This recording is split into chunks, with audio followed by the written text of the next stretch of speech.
Chapter 8. What I said to Mrs. Groves was true enough. There were in the matter I had put before her depths and possibilities that I lacked resolution to sound, so that when we met once more in the wonder of it, we were of a common mind about the duty of resistance to extravagant fancies. We were to keep our heads if we should keep nothing else.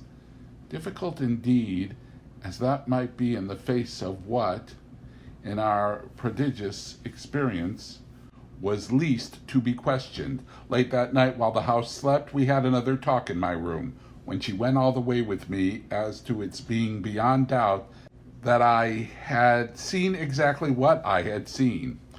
To hold her perfectly in the pinch of that, I found I only had to ask her how, if I had, quote, made it up, end quote. I came to be able to give of each of the persons appearing to me a picture disclosing, to the last detail, their special marks, a portrait on the exhibition of which she had instantly recognized and named them. She wished, of course, small blame to her, to sink the whole subject, and I was quick to assure her that my own interest in it now violently taken the form of a search for the way to escape from it. I encountered her on the ground of a probability that with recurrence, for recurrence we took for granted, I should get used to my danger, distinctly professing that my personal exposure had suddenly become the least of my discomforts. It was my new suspicion that was intolerable, and yet even to this complication the later hours of the day had brought a little ease. On leaving her after my first heartbreak, I had, of course, returned to my pupils, associating the right remedy for my dismay with that sense of their charm which I had already found to be a thing I could positively cultivate and which had never failed me yet. I had simply, in other words, plunged afresh into Flora's special society and there become aware. It was almost a luxury that she could put her little conscious hand straight upon the spot that ached. She had looked at me in sweet speculation and then had accused me to my face of having, quote, cried, end quote. I had supposed I had brushed away the ugly signs, but I could literally, for the time at all events, rejoice under this fathomless charity that they had not entirely disappeared. To gaze into the depths of blue of the child's eyes and pronounce their loveliness a trick of premature cunning was to be guilty of a cynicism in preference to which I naturally preferred to abjure my judgment and, so far as might be, my agitation. I couldn't abjure for merely wanting to, but I could repeat to Mrs. Groves, as I did there over and over in the small hours, that with their voices in the air, their pressure on one's heart, and their fragrant faces against one's cheek, everything fell to the ground but their incapacity and their beauty. It was a pity that, somehow, to settle this once for all, I had equally to re-enumerate the signs of subtlety that in the afternoon by the lake had made a miracle of my show of self-possession. It was a pity to be obliged to reinvestigate the certitude of the moment itself and repeat how it had come to me as a revelation that the inconceivable communion I then surprised was a matter for either party of habit.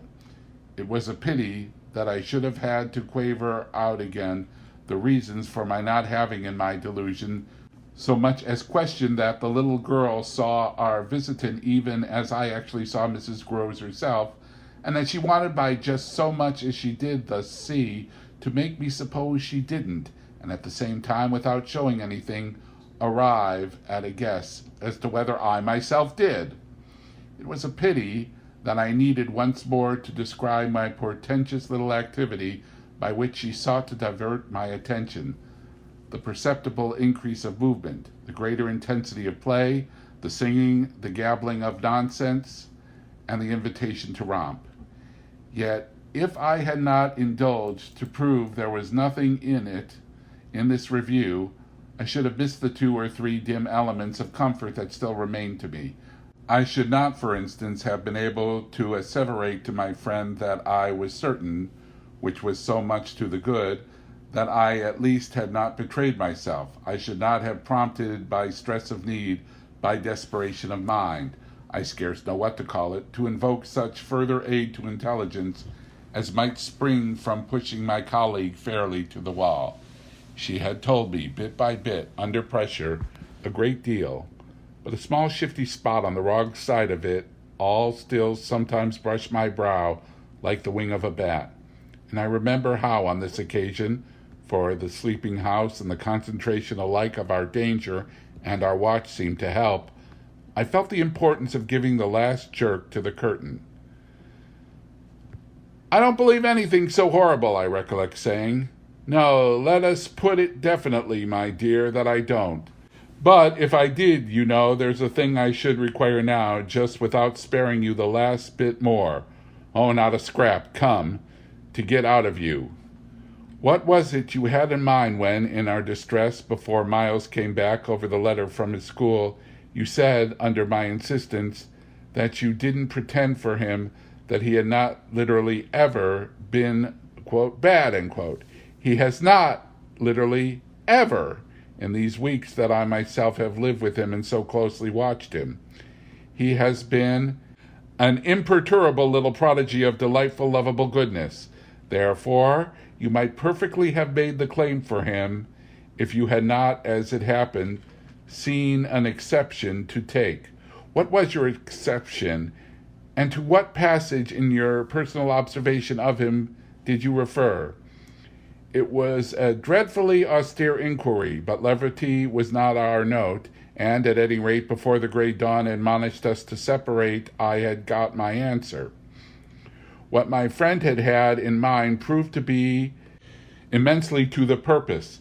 It was neither more nor less the circumstance that for a period of several months Quint and the boy had been perpetually together. It was, in fact, that the very appropriate truth that she had ventured to criticize the propriety, to hint the incongruity of so close an alliance, and even go so far on the subject as a frank overture to Miss Jessel. Miss Jessel had, with a most strange manner, requested her to mind her business, and the good woman had, on this, directly approached little Miles. What she had said to him, since I pressed, was that she liked to see young gentlemen not forget their station. I pressed again, of course, at this. You reminded him that Quint was only a base menial? As you might say, and it was his answer, for one thing, that was bad. And for another thing, I waited. He repeated your words to Quint? No, not that. It's just what he wouldn't. She could still impress upon me. I was sure, at any rate, she added, that he didn't, but he denied certain occasions. What occasions? When they had been about together, as if Quint were his tutor, and a very grand one, and Miss Jessel only for the little lady. When he had gone off with the fella, I mean, and spent hours with him. He then prevaricated about it. He said he hadn't. Her assent was clear enough to cause me to add in a moment, I see. He lied. Oh, Mrs. Gross mumbled. This was a suggestion that it didn't matter, which indeed she backed up by a further remark. You see, after all, Mrs. Jessel didn't mind. She didn't forbid him. I considered. Did he put that to you as a justification? At this she dropped again. No, he never spoke of it. Never mentioned her in connection with Quint? She saw, visibly flushing, where I was coming out. Well, he didn't show anything. He denied, she repeated. He denied. Lord, how I pressed her now. So that you could see he knew what was between the two wretches? I don't know, the poor woman groaned. You do know, you dear thing, I replied. Only you haven't my dreadful boldness of mine, and you keep back out of timidity and modesty and delicacy, even the impression that in the past, when you had, without my aid to flounder about in silence, most of all made you miserable. But I shall get it out of you yet. There was something in the boy that suggested to you," I continued, "that he covered and concealed their relation." "Oh, he couldn't prevent." "You're learning the truth, I dare say? But heavens," I fell with vehemence a thinking, it shows that they must, to that extent, have succeeded in making of him." "Ah, nothing that's not nice now," Mrs. Gross lugubriously pleaded. "I don't wonder you looked queer," I persisted, "when I mentioned to you the letter from his school." "I doubt I looked as queer as you," she retorted with a homely face. "And if he was so bad then, as that comes to, is he such an angel now?" "Yes, indeed. And if he was a fiend at school, how? "Well," I said in my moment, "you must put it to me again, but I shall not be able to tell you for some days. Only put it to me again." I cried in a way that made my friend stare. "There are directions in which I must not for the present let myself go." Meanwhile, I returned to her first example, the one to which she had just previously referred, of the boy's happy capacity for an occasional slip. If Quint, on your remonstrance at the time you speak of, was a base menial, one of the things Miles said to you, if I find myself guessing, was that you were another. Again, her admission was so adequate that I continued. "And you forgave him that?" "Wouldn't you?" "Oh, yes." And we exchanged there in the stillness a sound of the oddest amusement. Then I went on. "At all events, while he was with the man, Miss Flora was with the woman. It suited them all." It suited me too, I felt, only too well, by which I mean that it suited exactly the particularly deadly view I was in the very act of forbidding myself to entertain. But I so far succeeded in checking the expression of this view that I will throw just here no further light on it than may be offered by the mention of my final observation to Miss Groves.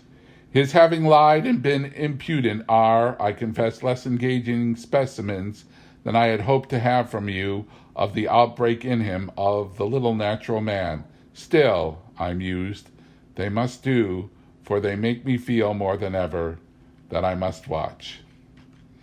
It made me blush the next minute to see my friend's face, how much more unreservedly she had forgiven him. Then her anecdote struck me as presenting to my own tenderness an occasion for doing. This came out when, at the schoolroom door, she quitted me. "Surely you don't accuse him of carrying on an intercourse that he conceals from me?" "Ah, remember that, until further evidence, I now accuse nobody." Then, before shutting her out to go, by another passage to her own place, "I must just wait," I wound up. Chapter 9. I waited and waited, and the days as they elapsed took something from my consternation. A very few of them, in fact, passing in constant sight of my pupils without a fresh incident, sufficed to give to grievous fancies and even to odious memories a kind of brush of the sponge. I have spoken of the surrender to their extraordinary childish grace as a thing I could actively cultivate, and it may be imagined, if I neglected how to address myself to this source for whatever it would yield. Stranger than I can express, certainly, was the effort to struggle against my new lights. It would doubtless have been, however, a greater tension still had it not been so frequently successful. I used to wonder how my little charges could help guessing that I thought strange things about them, and the circumstance that these things only made them more interesting was not by itself a direct aid to keeping them in the dark. I trembled lest they should see they were so immensely more interesting. Putting things at the worst, at all events, as in meditation I so often did, any clouding of their innocence could only be, blameless and foredoomed as they were, a reason the more for taking risks. There were moments when, by irresistible impulse, I found myself catching them up and pressing them to my heart. As soon as I had done so, I used to say to myself, "What will they think of that? Doesn't it betray too much?" It would have been easy to get into a sad, wild tangle about how much I betray. The real account, I feel, of the hours of peace that I could still enjoy was that the immediate charm of my companions was a beguilement so effective even under the shadow of the possibility that it was studied.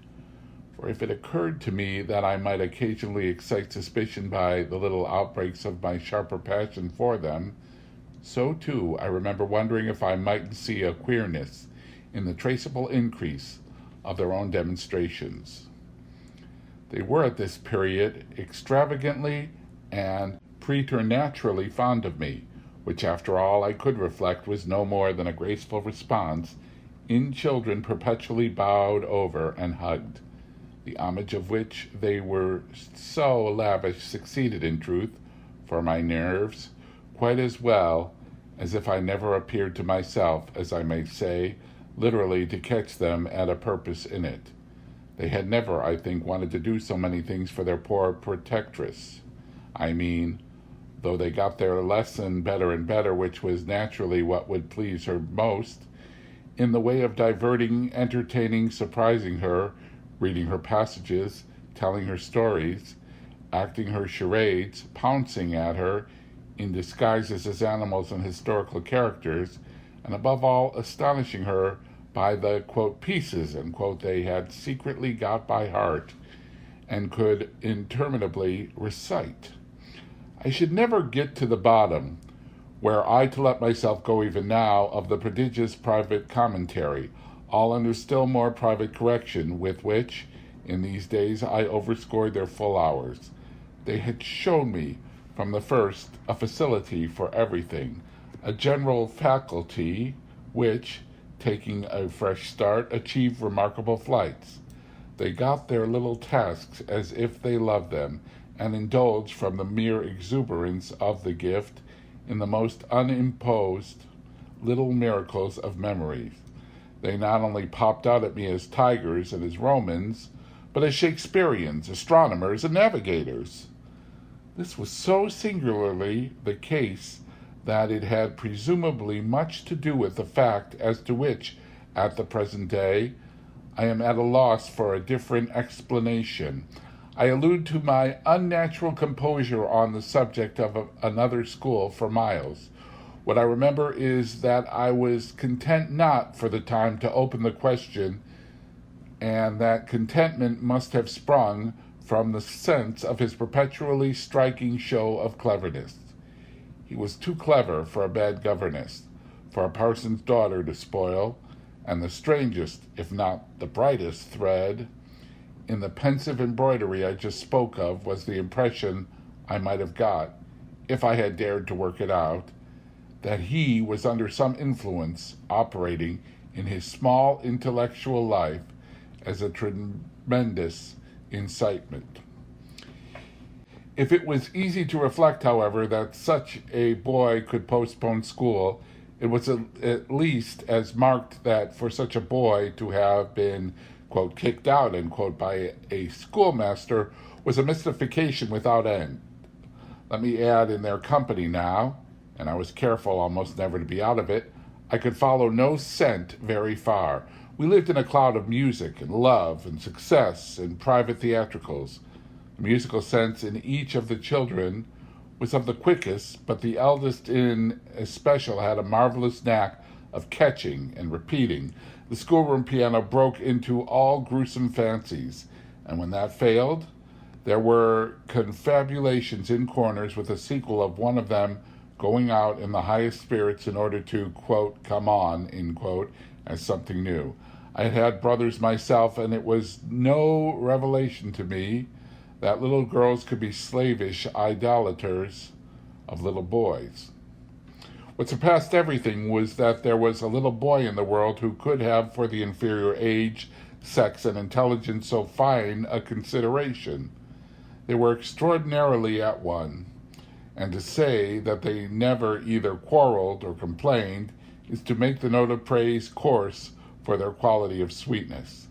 Sometimes, indeed, when I dropped into coarseness, I perhaps came across traces of little understandings between them by which one of them should keep me occupied while the other slipped away.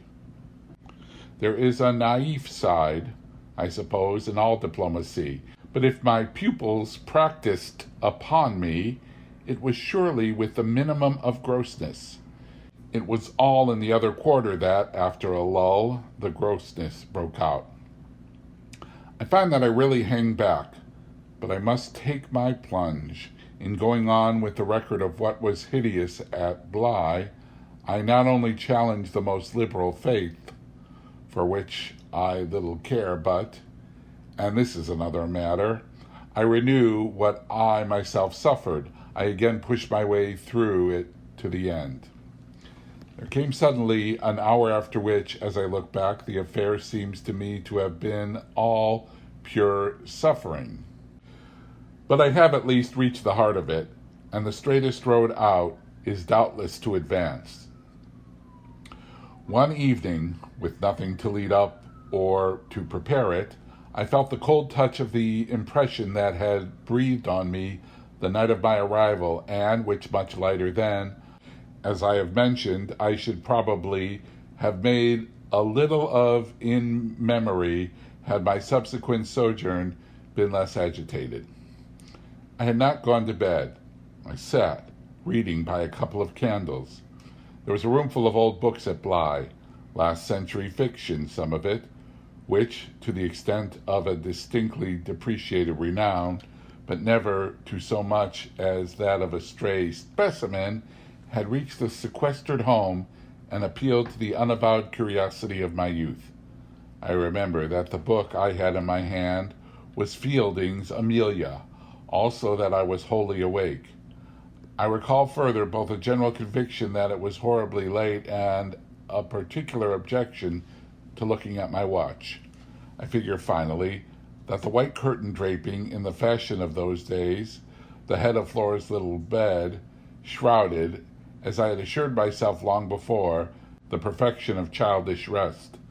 I recollect, in short, that, though I was deeply interested in my author, I found myself, at the turn of a page and with the spell all scattered, looking straight up from him and hard at the door of my room.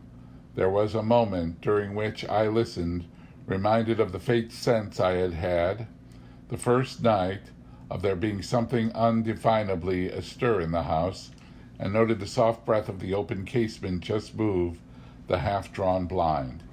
Then, with all the marks of deliberation that must have seemed magnificent had there been anyone to admire it, I laid down my book, rose to my feet, and, taking a candle, went straight out of the room, and from the passage, on which my light made little impression, noiselessly closed and locked the door. I can say now neither what determined nor what guided me, but I went straight along the lobby, holding my candle high, till I came within sight of the tall window that presided over the great turn of the staircase. At this point, I precipitately found myself aware of three things. They were practically simultaneous, yet they had flashes of succession. My candle, under a bold flourish, went out, and I perceived by the uncovered window that the yielding dusk of earliest morning rendered it unnecessary. Without it, the next instant I saw that there was someone on the stair. I speak of sequences. But I required no lapse of seconds to stiffen myself for a third encounter with Quint. The apparition had reached the landing halfway up, and was therefore on the spot nearest the window, where at sight of me it stopped short and fixed me exactly as it had fixed me from the tower and from the garden. He knew me as well as I knew him. And so, in the cold, faint twilight, with a glimmer in the high glass and another on the polish of the oak stair below, we faced each other in our common intensity. He was absolutely, on this occasion, a living, detestable, dangerous presence. But that was not the wonder of wonders. I reserve this distinction for quite another circumstance. The circumstance that dread had unmistakably quitted me, and that there was nothing in there that didn't meet and measure him.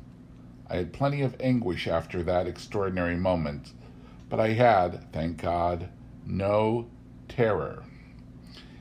And he knew I had not. I found myself, at the end of an instant, magnificently aware of this. I felt, in fierce rigor of confidence, that if I stood my ground a minute, I should cease, for the time at least, to have him to reckon with. And during the minute, accordingly, the thing was as human and hideous as a real interview. Hideous just because it was human as to have met alone in the small hours in a sleeping house some enemy, some adventurer, some criminal. It was the dead silence of our long gaze at such close quarters that gave me the whole horror, huge as it was, its only note of the unnatural. If I had met a murderer in such a place and at such an hour, we still at least would have spoken. Something would have passed in life between us. If nothing had passed, one of us would have moved. The moment was so prolonged that it would have taken but little more to make me doubt if even I were in life. I can't express what followed it, save by saying that the silence itself, which was indeed in a manner an attestation of my strength, became the element into which I saw the figure disappear, in which I definitely saw it turn, as I might have seen the low wretch to which it had once belonged turn on receipt of an order and pass with my eyes on the villainous back that no hunch could have more disfigured, straight down the staircase and into the darkness in which the next bend was lost. Chapter 10. I remained a while at the top of the stair, but with the effect presently of understanding that when my visitor had gone, he had gone. Then I returned to my room.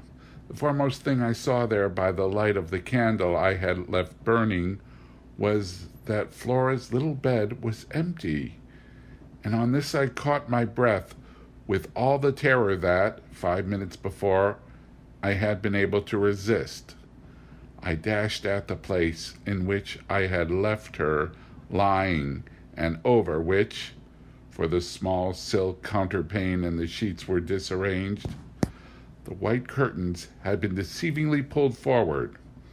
Then my step, to my unutterable relief, produced an answering sound. I perceived an agitation of the window blind, and the child, ducking down, emerged rosily from the other side of it. She stood there, in so much of her candor, and so little of her nightgown, with her pink bare feet and golden glow of her curls.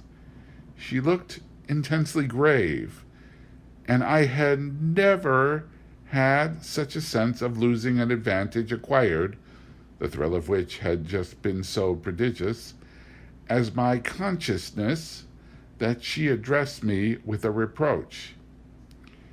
"You naughty! Where have you been?"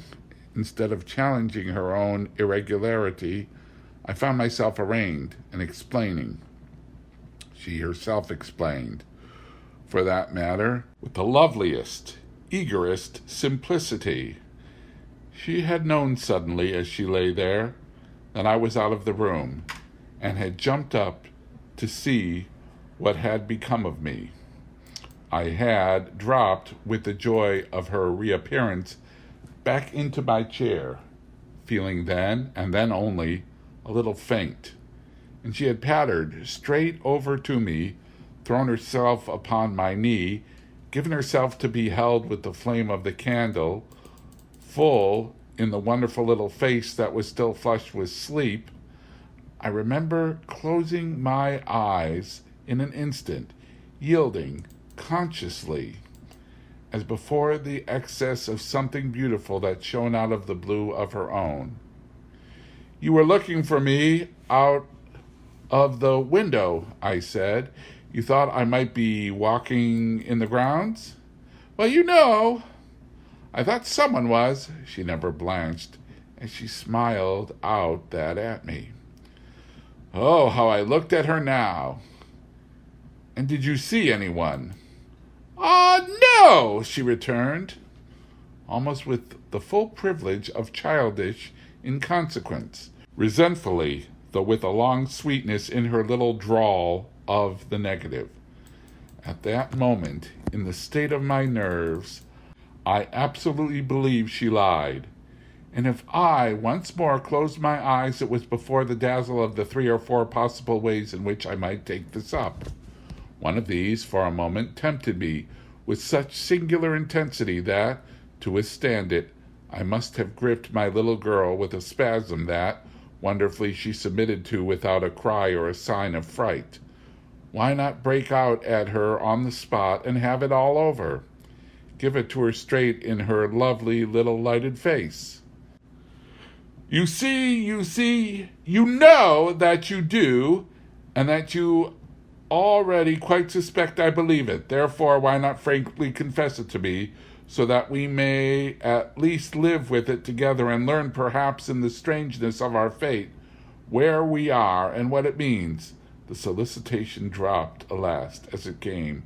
If I could immediately have succumbed to it, I might have spared myself. Well, you'll see what. Instead of succumbing, I sprang again to my feet, looked at her bed, and took a helpless middle way. "Why don't you pull the curtain over the place to make me think you were still there?" Flora luminously considered, after which, with her little divine smile, "Because I don't like to frighten you."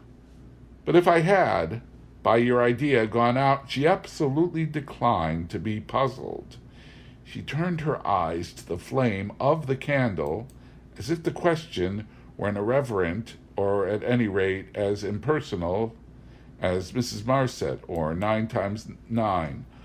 "Oh, but you know," she quite adequately answered, "that you might come back, you dear, that you have."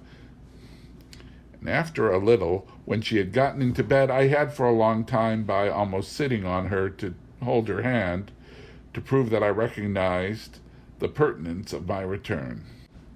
You may imagine the general complexion from that moment of my nights. I repeatedly sat up till I didn't know when. I selected moments when my roommate unmistakably slept, and stealing out, took noiseless turns in the passage and even pushed as far to where I had last met Quint. But I never met him there again, and I may as well say at once that I, on no other occasion, saw him in the house. I just missed on the staircase, on the other hand, a different adventure. Looking down from it, from the top, I once recognized the presence of a woman seated on one of the lower steps with her back presented to me, her body half bowed, and her head in an attitude of woe in her hands. I had been there but an instant, however, when she vanished without looking round at me. I knew, none the less, exactly what dreadful face she had to show, and I wondered whether, if instead of being above, I had been below, I should have had, for going up, the same nerve I had lately shown Quint. Well, there continued to be plenty of chance for nerve. On the 11th night after my last encounter with that gentleman, they were all numbered now, I had an alarm that perilously skirted it, and that, indeed, from the particular quality of its unexpectedness, proved quite my sharpest shock. It was precisely the The first night during which this series that, weary with watching, I had felt that I might again without laxity lay myself down at my old hour. I slept immediately, and, as I afterwards know, till about 1 o'clock. But when I woke, it was to sit straight up, as completely roused as if a hand had shook me. I had left a light burning, but it was now out, and I felt an instant certainty that Flora had extinguished it. This brought me to my feet and straight in the darkness to her bed, which I found she had left. A glance at the window enlightened me further, and the striking of a match completed the picture. The child again got up, this time blowing out the taper, and had again, for some purpose of observation or response, squeezed in behind the blind and was peering out into the night. That she now saw, as she had not, I had satisfied myself the previous time, was proved to me by the fact that she was disturbed neither by my re-illumination nor by the haste I made to get into slippers and into a wrap. Hidden, protected, absorbed, she evidently rested on the sill, the casement opened forward, and gave herself up.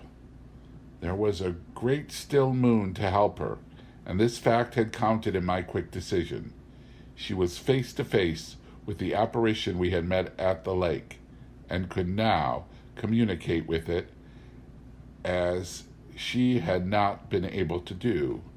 What I, on my side, had to care for was, without disturbing her, to reach from the corridor some other window in the same quarter. I got to the door without her hearing me. I got out of it, closed it, and listened from the other side for some sound from her. While I stood in the passage, I had my eyes on her brother's door, which was but 10 steps off, and which, indescribably, produced in me a renewal of the strange impulse that I lately spoke of as my temptation. What if I should go straight in and march to his window? What if, by risking it to his boyish bewilderment, a revelation of my motive, I should throw across the rest of the mystery the long halter of my boldness? This thought held me sufficiently to make me cross to his threshold and pause again. I preternaturally listened. I figured to myself what might potentially be. I wondered if his bed were also empty and he too were secretly at watch. It was a deep, soundless minute, at the end of which my impulse failed. He was quiet. He might be innocent. The risk was hideous. I turned away. There was a figure in the grounds, a figure prowling for a sight, the visitor with whom Flora was engaged. But it was not the visitor most concerned with my boy. I hesitated afresh, but on other grounds, and only a few seconds. Then I had made my choice. There were empty rooms at Bly, and it was only a question of choosing the right one. The right one suddenly presented itself to me as the lower one. Though high above the gardens, in the solid corner of the house that I have spoken of as the old tower. This was a large, square chamber, arranged with some state as a bedroom, the extravagant size of which made it so inconvenient that it had not for years, though kept by Mrs. Groves in exemplary order, been occupied. I had often admired it, and I knew my way about in it. I had only, after just faltering at the first chill gloom of his disuse, to pass across it and unbolt as quietly as I could one of the shutters. Achieving this transit, I uncovered the glass without a sound, and, applying my face to the pane, was able, the darkness without being much less than within, to see that I commanded the right direction. And I saw something more. The moon made the night extraordinarily penetrable, and showed me on the lawn a person, diminished by distance, who stood there, motionless, and, as if fascinated, looking up to where I had appeared. Looking, that is, not so much straight at me as at something that was apparently above me. There was clearly another person above me. There was a person on the tower, but the presence on the lawn was not in the least what I had conceived and had confidently hurried to meet. The presence on the lawn, I felt sick as I made it out, was poor little Miles himself.